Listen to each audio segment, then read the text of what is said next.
Hello and welcome back to the Beefy Tech channel. Today's video, as you can see, is on Xdefiant with my 4090 and 7950 X3D rig. Before we continue into any more gameplay, I would like to quickly mention my Discord is now officially up, and I would like to invite you guys to join so you can finally chat with each other, get help from other people, and from me within a Discord channel.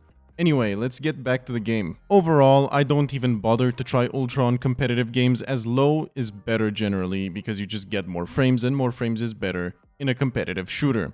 But with that said, this game definitely gets a shit ton of frames, and I'm really happy to see that.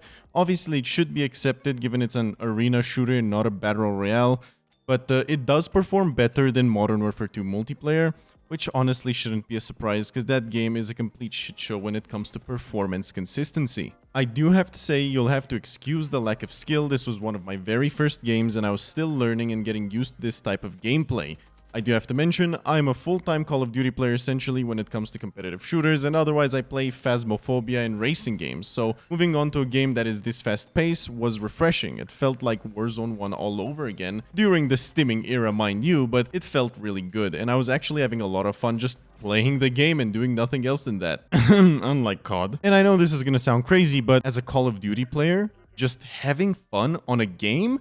That's completely unheard of. No, I have to pay $30 to have fun and then $10 more to keep it. Otherwise, they're gonna take it away. But yeah, I'm just playing around right now. The whole idea is that this game feels good. I like the developers. They are keeping in touch with the community. They're listening. And honestly, that's really important. In a day like this, where Call of Duty, you could tell them to do something and they're gonna do the complete opposite because they think they always know better. But look, guys, I have to keep it real with you. This game performs better than COD. It plays better than COD in terms of gameplay, at least, you know, multiplayer to multiplayer comparison, since this game will not be having a battle royale. And overall, it feels like it's not a greedy cash grab, unlike Call of Duty. But here's some very shocking news. It will most likely not kill COD or not even get close to it. Call of Duty is such a big franchise that they could literally come to your house, kill your entire family, and you're still gonna buy their game next year. My personal hope is that this game and many others will start taking market share from Call of Duty, so it'll force Call of Duty developers to step their game up. And I've been waiting for this forever. I was hoping Battlefield 2042 would do that, but we all know how that went. Anyway, I didn't come here to just give my opinion. I do also want to talk about the actual performance of this game. And I'm gonna keep it real with you. When you're on a 4090 and a 7950 X3D that is properly optimized with Process Lasso, there isn't much to say other than the game runs well. But because this is Beefy Tech, I'll go through it anyway. So as you can see, the CPU clock is hanging around 5.155175, I'd say, for the 7950 X3D, and it's only drawing 85 watts of power, which, as per usual, is immensely impressive. Think about it. So a 13900 KS to keep up with the 7950 X3D requires quintuple the power. Think about that for a second. Now, anyway, moving on to the GPU usage, as you can see, we're not actually GPU bound. This is because I'm playing 1440p low settings, so it becomes a CPU bound scenario. Probably when you pass like 420, 430-ish frames, that's roughly where it becomes a CPU bound scenario. But that is extremely good. At that point, you honestly have no issue playing the game on any monitor the world has ever known. Now, I know what you're thinking. What about the 1% lows? How do they feel? I see they're about 180 FPS below the average frame rate.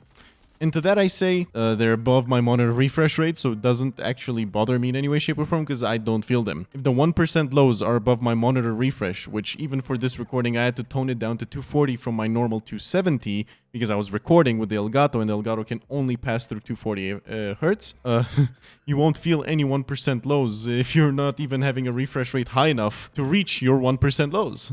Anyway, it shouldn't be a surprise to anybody that a 4090 and a 7950 X3D with tuned RAM, fully optimized with Process Lasso and BIOS settings, is performing well in a multiplayer game, given it's one of the fastest possible setups you can possibly have. I do have to mention though, I have a generic 4090 with a 450 watt limit, so it's not even one of the fancy 4090s that can do like 600 watts and push an OC all the way. Not that it would matter, given there's a slight CPU bottleneck once you pass that 440-ish mark, but I'm just saying. If you're one of the people looking to get a PC specifically to play this game competitively in the future, Don't worry, the 7950X3D and 4090 are killer performances. As long as you take a bit of time to optimize it, you'll have no issues with it whatsoever. If you are in need of help though, let me quickly plug myself in here and say that I'm opening my own website soon. Quite frankly, this Thursday. And I do specialize in optimizing the Ryzen 7000 series, but I also do Intel 13th gen, 12th gen, and Ryzen 1000 and up. So if you're in need of optimizing your computer in any specific way, or just troubleshooting, check out my website releasing this Thursday, and you should be able to hire my time for some help. Anyways, I hope the video was helpful. Make sure to consider joining the Discord channel and subscribing if you want to join our community. See you next time.